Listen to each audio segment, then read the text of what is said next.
We are Yuppiechef. We started in 2006, just when that bar graph was reaching the highest on Arthur's slides. And we started from my lounge in Plumstead, and Shane, who's the other founder, is with us now. And we embraced the e-commerce dream. We were, this was the future of retail, and we've obviously grown since then. Does anyone arrive here tonight and hadn't heard of Yuppiechef? Okay, that's good. Has anyone, who has shopped at Yuppiechef?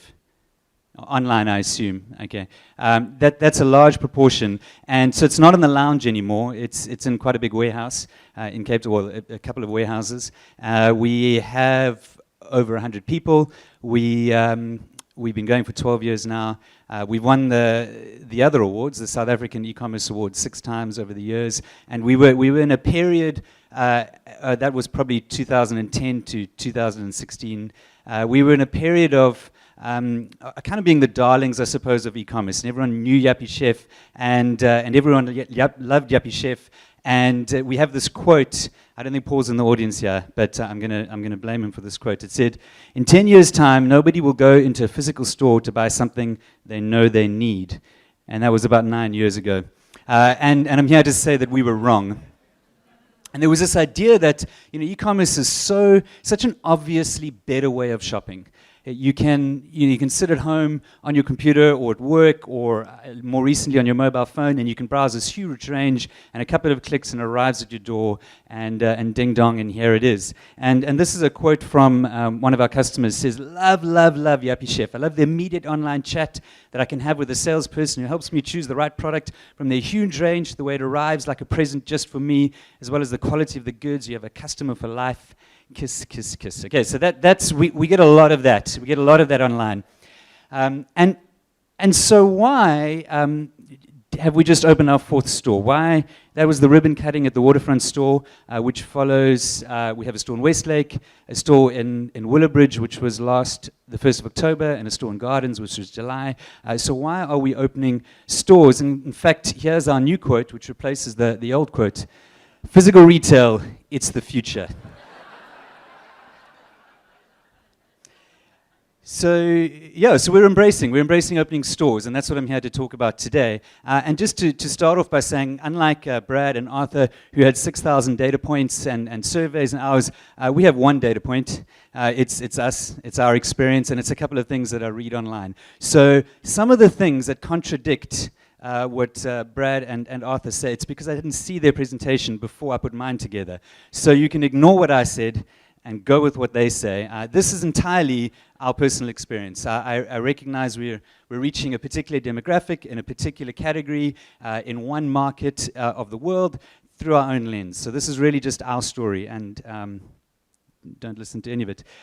This is a story that you're hearing at the moment, and it's about the death of retail. This exact picture, actually, I've seen in multiple conferences that I go to. And it says 57 major US retail bankruptcies since 2015. You've probably heard of some of them: Sears, Nine West, Toys R Us. They've all gone into bankruptcy. That doesn't mean they're gone forever, but they're certainly saying, we're in trouble, we're struggling. Locally, we have a lot of the similar retailers who either have gone bankrupt or are about to go bankrupt, which is great if you're looking to opening stores and malls. And the question we get more than any other at the moment is, isn't opening physical stores going backwards? Isn't everyone else swimming towards online, and here you guys are in the river swimming the other way towards physical stores? Aren't you going backwards? And one of the things I respond to them, because most of the time they would put up their hands to the question is, are you comfortable shopping online? Are you technically? And I would say, in the last week, have you been into Pick n Pay? Have you been into a Woolworths? Have you been into whatever other store you can say? And they say yes. And I say, but they've got online stores. Why didn't you shop online? And that's an interesting lens of putting through it. If the value proposition of shopping online is so unbelievably obvious and great, why did probably most of the people in this room today walk into a physical store and purchase something, even though that physical store had an online channel, had an e-commerce channel and a way of delivering it? Getting you lot to shop online is hard. That's the message, and that's what we've learned over the last 12 years. It's not the obvious difference. If you think of sending a physical letter, writing it on a piece of paper and putting it in an envelope and buying it a stamp and putting it in the post box and sending it off compared to email, the value proposition is so radically different that nobody sends post anymore.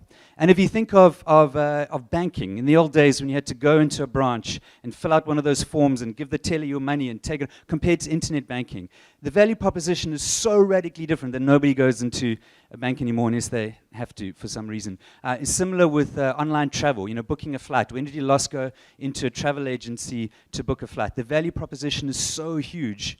But with e-commerce, the value proposition is a little bit more subtle, and it's not always there, and sometimes it's the reverse. And I think that's one of the fundamental reasons why, not just locally at 1.5%, but even globally at sort of 10 to 15%, is because it's a little bit more complicated than some of the other digital transformation that we have seen. As Arthur said, in South Africa, we have the other problem where retail is it's in our culture. It's part of what we do on a Saturday. We take the family and we go to the mall, particularly in Joburg, where all they have is mine dumps and the Vaal Dam. And so going to a mall is part of entertainment. And so that's what you do. It's also safe, particularly it's indoors, and you're less, not entirely unlikely, but less likely to be robbed if you're in a mall. And so that's why it maintains such a small percentage. I also think one of my personal opinions or reasons about e-commerce in South Africa is we never had a catalog culture.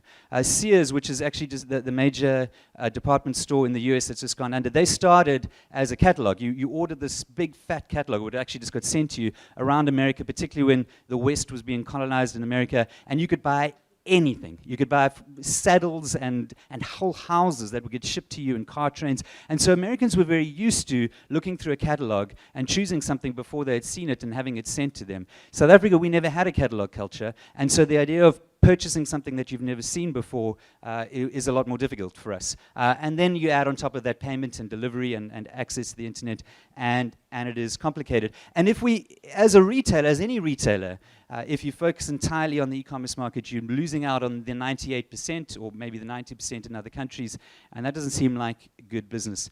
Here's a graph, the only graph that I'm going to show you. This is the number of days to our first 1 million rand of turnover. And so online, we started my lounge in 2006, and it took about that many days to reach 1 million rand in turnover. So that's just under 800 days, which is just over 2 years. And this is how many days it took to reach 1 million rand turnover in our V&A waterfront store. So when we opened Yuppiechef in 2006, and we made it live, and we sent out a mail to a few of our friends, Shane's dad was the very first person who bought on the 16th of August, 2006. And after that, there was nobody.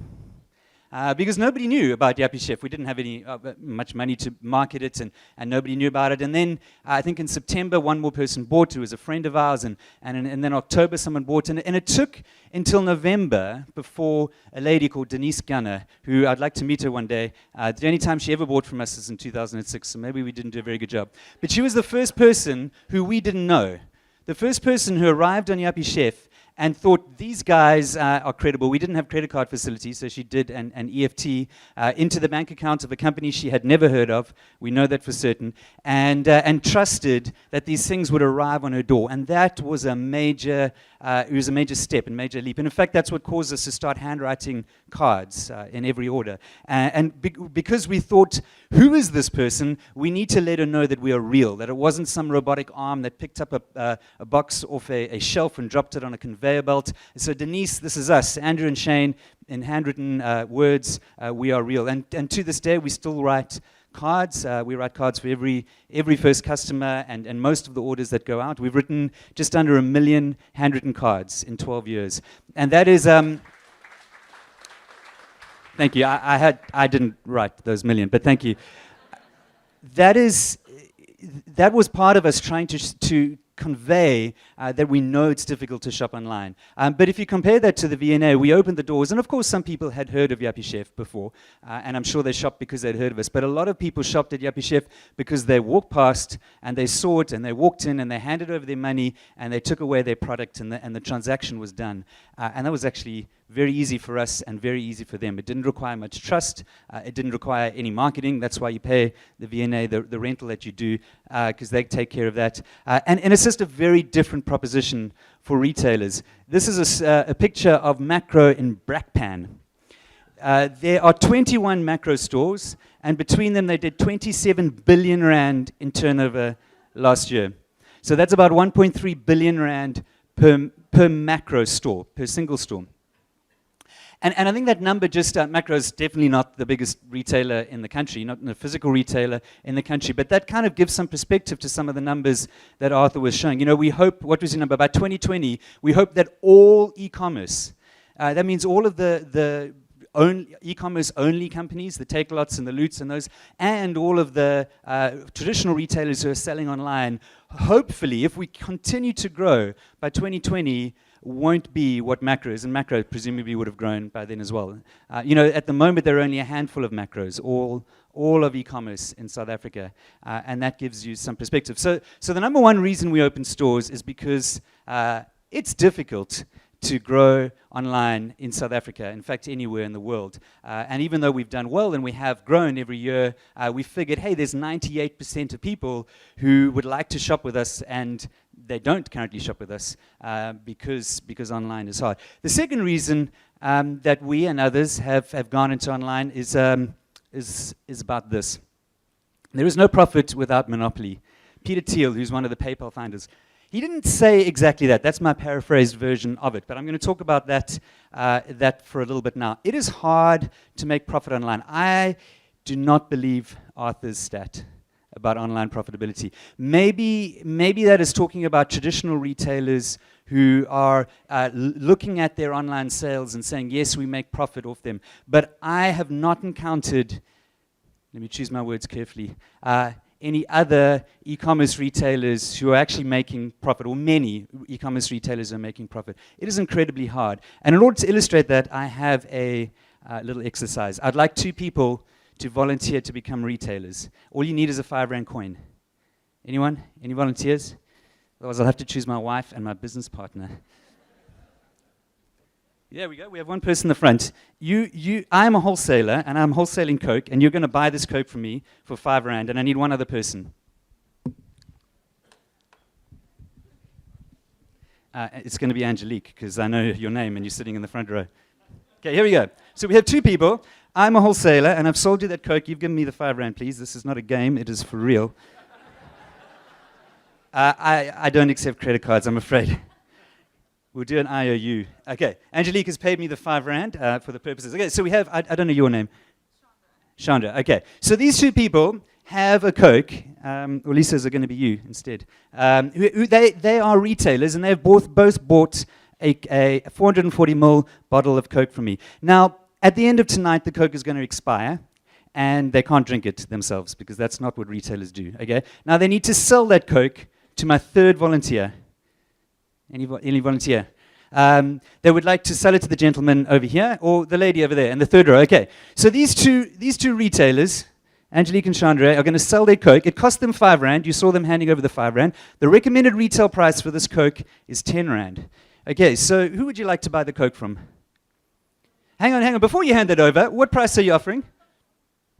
10 Rand. Okay, Chandra, that Coke's going to expire if you don't sell it tonight. What would you like to sell it for? 9 Rand. Any better offer on 9 Rand? Because yours will now expire if you don't hand it over tonight. 8 Rand, okay.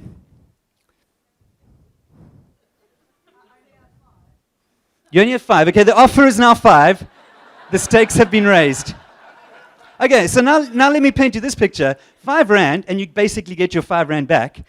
You are going to have nothing, and you've out 5 Rand. So maybe 4 Rand. At least you got 4 Rand. It cost you 1 Rand, but can you see where this game ends? This game ends at 1 cent. Because 1 cent is better than 0 cents for one of them. Okay, you can keep your Cokes. You can actually negotiate later if you wanted.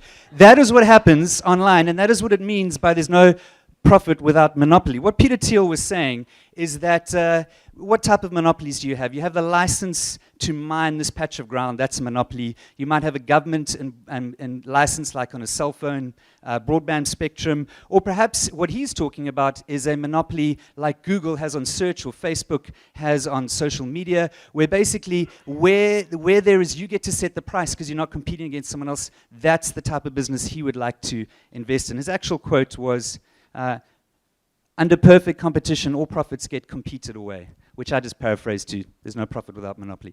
But so this idea is that perfect competition drives all prices down to cost price, and often below cost price if you're going to be stuck with that stock left over. And if you think of what monopoly exists in physical retail, I live in Noordhoek, and we had a dog, and I was driving home from work, and I got a message, we need dog food. So I go into the local vet that's in Noordhoek, and I look at the dog food, and it's 1,000 rand.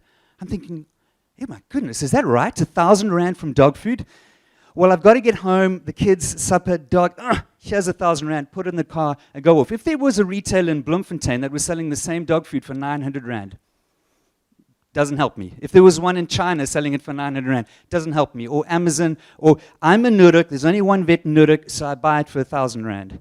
And so Noordhoek vet has a geographic monopoly, which is a type of monopoly, which means I'm the only one who buys it. And if you think of most retail, there's generally one grocer within a mall, and there'll be one type of store within that is selling the same brand of things. When you're at the cricket game, there's only one place that sells you Coke, and so when they say 10 rand, you reluctantly say, 10 rand. If you think of what happens online, there is perfect competition, and there's perfect visibility in the price, and there is basically no monopoly on most products. So I had a conversation recently when someone said, I'm going to buy a TV on Black Friday. Now what they mean is that they're going to shop around everywhere with perfect competition and perfect visibility on every price, and whoever happens to be selling the cheapest one at that time, that's who they'll buy from.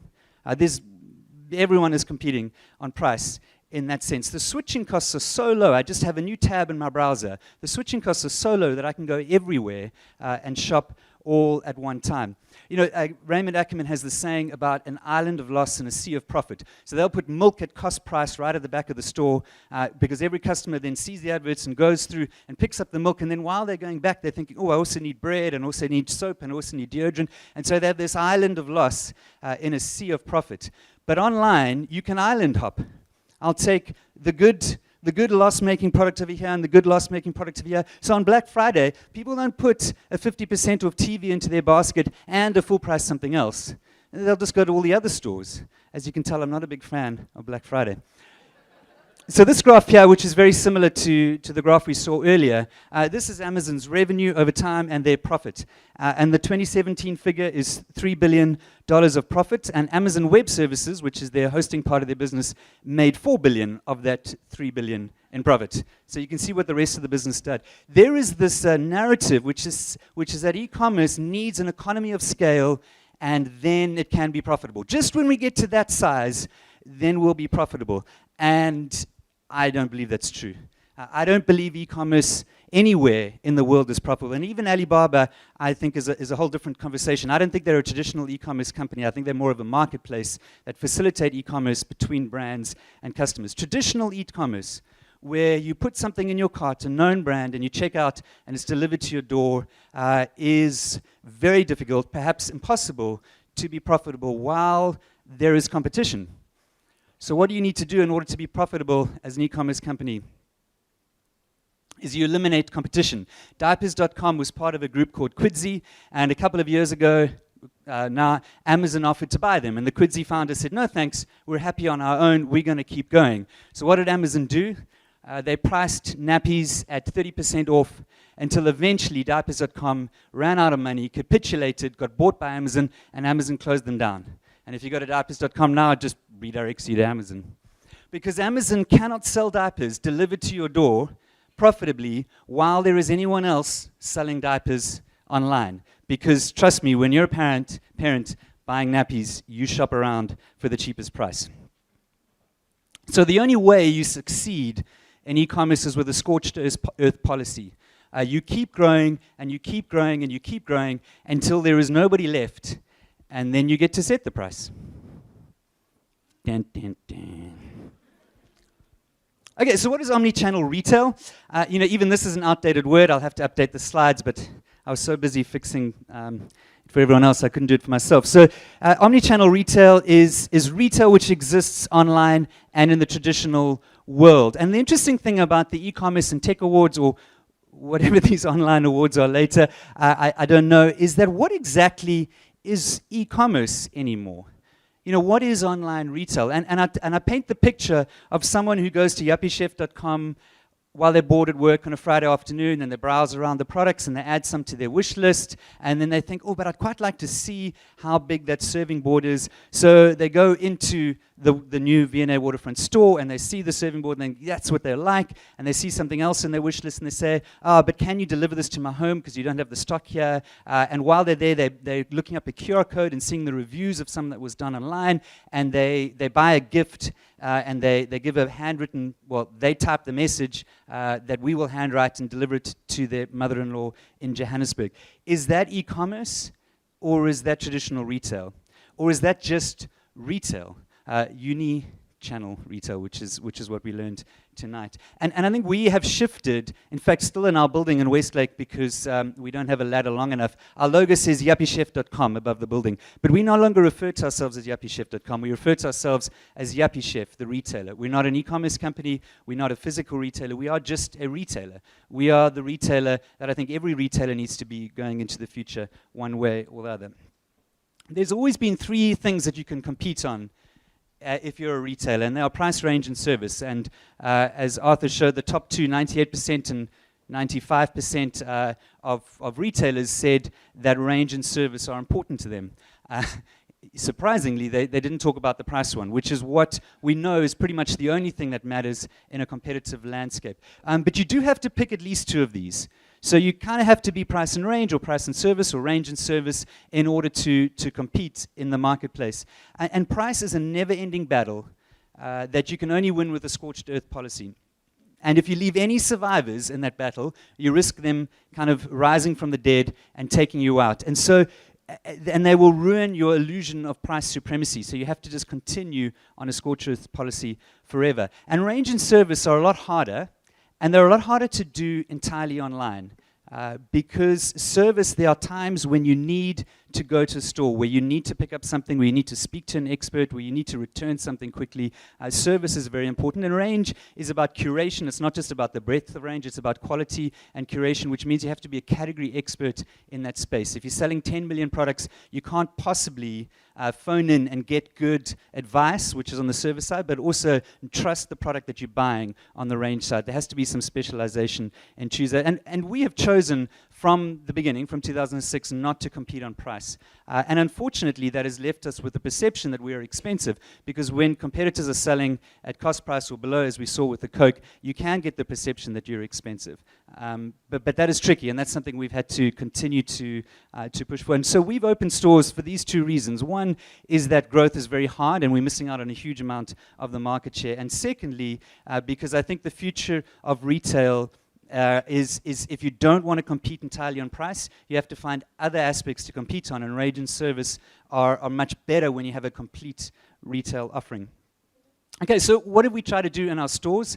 We tried to do a couple of things, which I think sum up for us what Omnichannel New Retail, the future of retail is. First is about great in-store technology. So we build everything entirely ourselves. The point-of-sale software that you experience when you're checking out, there are no tills. You can check out wherever you are in the store. And because that's been built for ourselves, it can do a whole lot of interesting things. Like you can do returns, and we'll find your order on the device and do an instant return and give you a voucher or something else that you want in place of that.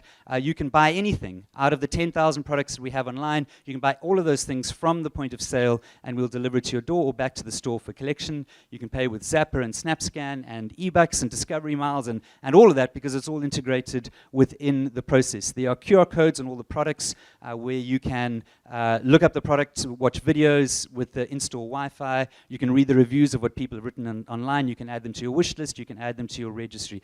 And I think this is not because we are necessarily technology geniuses, despite what you saw this evening with presentation software. The reason we were able to do this is because we didn't have any legacy software.